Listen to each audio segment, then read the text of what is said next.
For you, we generate for you a payment registration slip. Tumwebaza agamba nti ekitongole ekivunaanyizibwa ku bizimbe, enguudo, entindo n'ebirala ebizimbibwa kiri mu mateeka wabula nga baali bakandaaliridde okukiteekawo. Okuva emabega tubadde tutanateekawo authority eyo ku lw'ensimbi kati mu budget eno twafunamu obusimbi butono bw'okutandikirako authority eyo.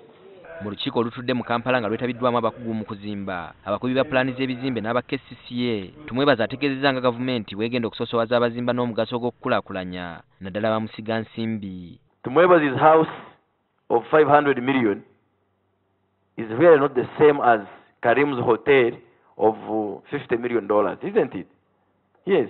Certainly Karim's hotel should take precedence over mine. Ebimu ku bibanja bakola ogw'okuzimba y'entambula ya kazambi naddala mu Kampala omuli ebinnya ebivulula n'okwanjaala. Aba KCCA basabye abakugu babeeko kye bakola. If you could only encourage your clients to put up on-site treatment plants.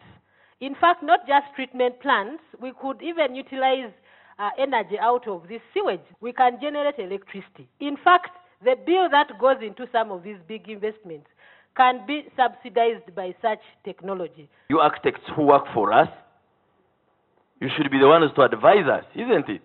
Aba KCCA nate bajjukiza abakubi ba pulaani ne ba engineer nti balina obuvunaanyizibwa obw'okugondera amateeka n'ebiragiro so si kudda mu kupalapalanya ne bakyusa ebikkaanyiziddwako mu pulaani ze balaga mu b'obuyinza. Where we have approved some establishments, you find that the parking spaces have been converted into shops.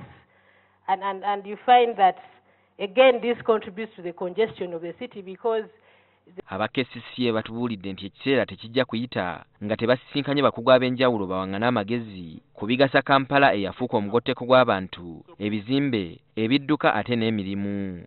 Ernest Wisdom Kiyonga, NTV ku ssaawa emu.